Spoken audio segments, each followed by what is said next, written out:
Minggu besok, Minggu tanggal 23. Ya, 23. Jam 11 malam 30. Setengah 12 malam ya? Setengah 12 malam. Kita, iya 23.30 kita nonton big match Chelsea versus Tottenham Hotspur. Duel tim London. Dan di sebelah gue, tim London juga sebenarnya, Bung Gita Suwondo. Yang akan menjadi kaum netral di pertandingan nanti. Ya. Ini gue lucunya 23 Januari. Week 23. Main 23.30 WIB. Skornya 23 nggak? Skor 2-3 berarti Chelsea 2, Spurs 3. Wow. Wow, tebak-tebakan. Atau jumlah kartu kuning.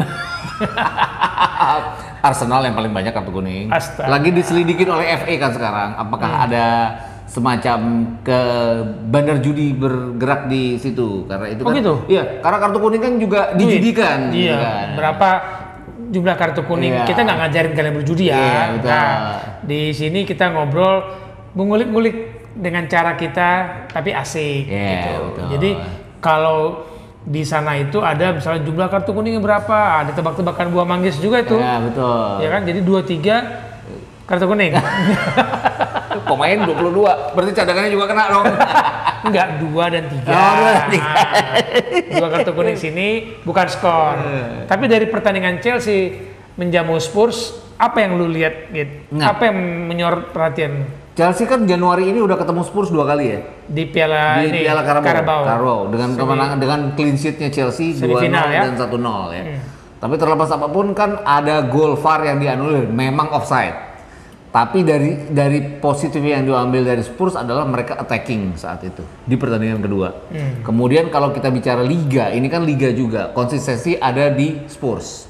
Mereka 9 pertandingan terakhir di bawah Conte nggak kalah, 6 kali menang, 3 kali imbang, dibandingkan dengan Chelsea yang tidak pernah clean sheet dalam 5 pertandingan terakhir, dan 4 pertandingan terakhir itu setelah mereka menang 3-1 lawan Aston Villa, mereka 3 kali imbang, 1 kali kalah. Gitu. Jadi kalau gue lihat konsistensinya milik Spurs sebenarnya dalam pertandingan kali ini, walaupun statusnya Spurs adalah tamu. Dan Chelsea adalah tuan rumah yang pastinya akan lebih diunggulkan. Tapi musim ini bersama Antonio Conte, tamu pun rasanya aman-aman aja, status tamu bagi Spurs. Iya, dan kalau gue lihat sebenarnya Conte pelan tapi pasti dia membangun Spurs, nggak secepat Chelsea. Kan pemainnya pun, dan mereka tetap tanpa Son ya.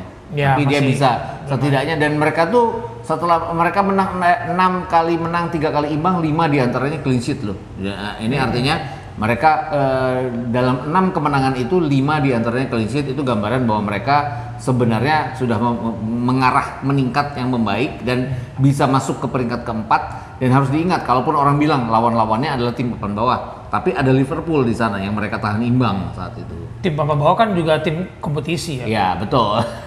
Bukannya dikasih. Iya, bukan dikasih, dan artinya walaupun Crystal Palace, Southampton atau apapun, ya itu perjuangan yang mereka lakukan.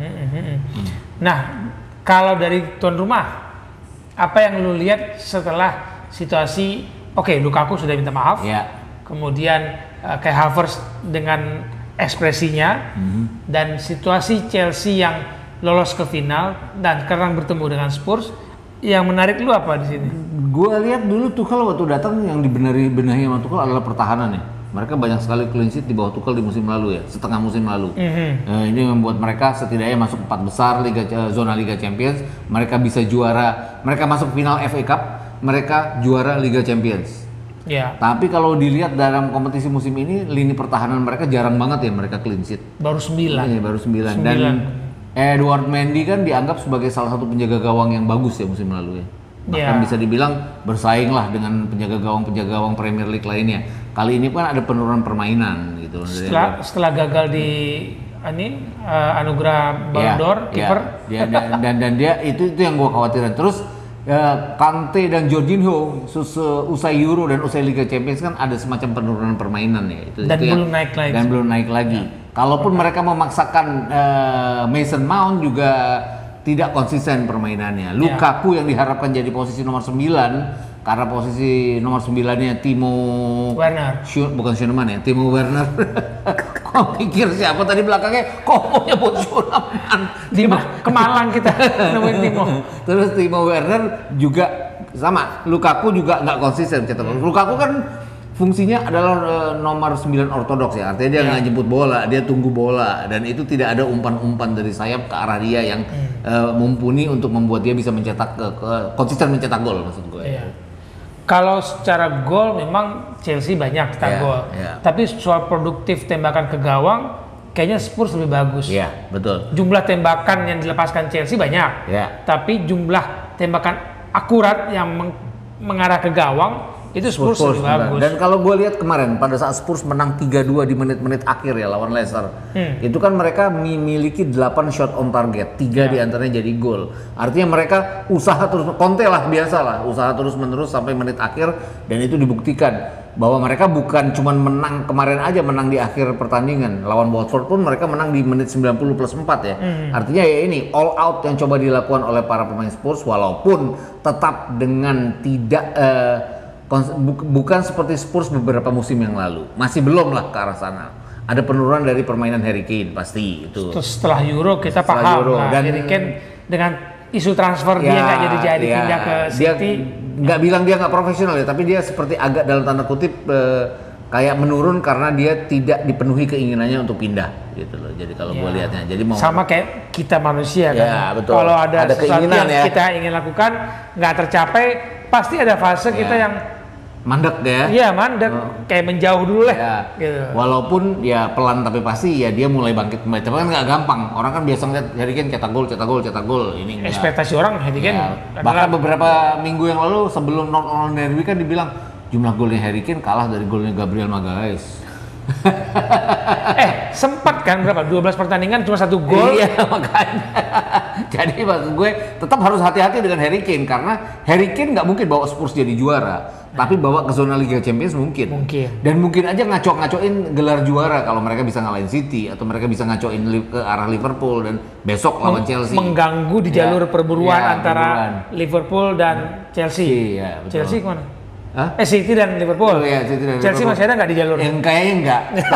Tapi bisa-bisa aja gini. Jumlah poinnya Chelsea kan mendekati ke bawah jadinya ya. Bisa dikejar sama 4 Nah, yang itulah kan kalau mereka memainkan peran mereka mengganggu perburuan ini, habis tuh Chelsea bisa dikalahin. Bisa-bisa Chelsea jauh lempar ke UEFA Europa League gitu loh. Mungkin aja karena ketidakkonsistenan Chelsea kan, klub seperti Chelsea kan walaupun dia kalah misalnya dia kalah terakhir dari City kan 1-0, tapi kan dia harus menang lawan klub-klub yang ada di papan tengah atau papan bawah. Itu yang tidak bisa mereka lakukan akhir-akhir ini setelah mereka menang lawan Aston Villa. Dan nggak clean sheet itu loh yang mengkhawatirkan, 5 pertandingan nggak clean sheet. Bukan karena Mendy atau Kepa, tapi kalau menurut gue serangannya dekat, garis pertahanan mereka dekat sekali, dan Rudiger kan sering di dalam kotak penalti lawan ya.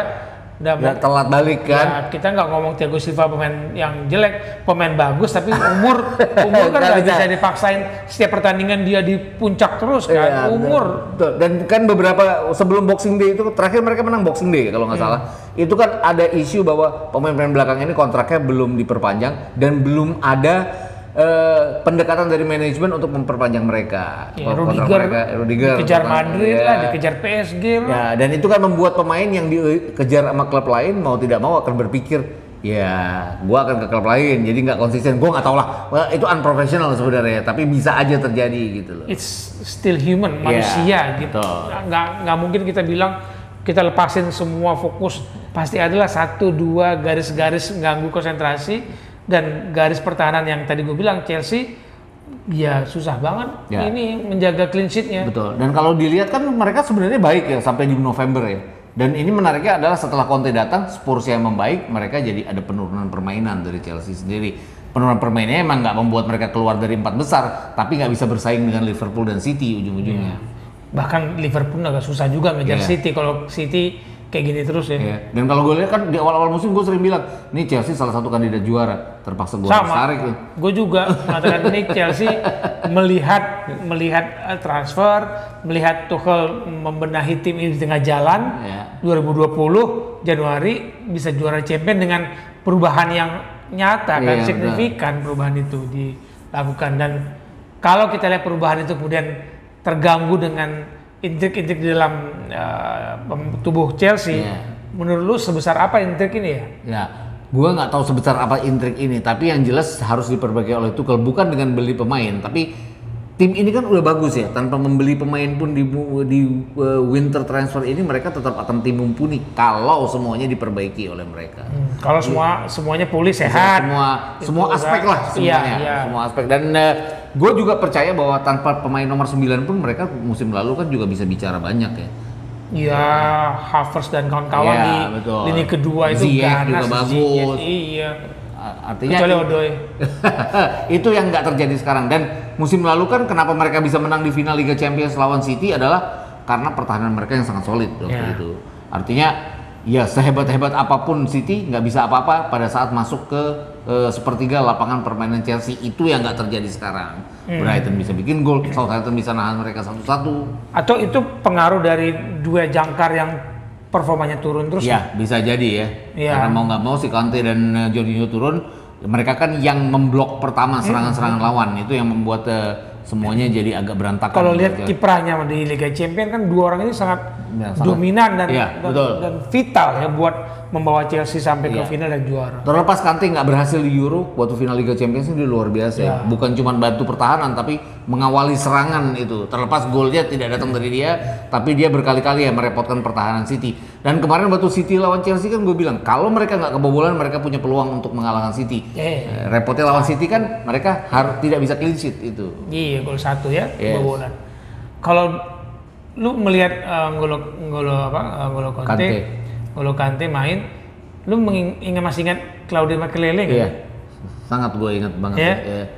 Dan itu yang membuat gue ya makin yakin. Nggak terlalu menganggap dia waktu Leicester juara ya, tapi ternyata gue salah bahwa inti Leicester juara tuh bukan Vardy doang, tapi ya dia itu yang benar-benar menggalang permainan di tengah Leicester untuk membuat Leicester jadi luar biasa. Kan nasib pemain tengah itu kan kayaknya lampu sorot panggung itu nggak ke mereka.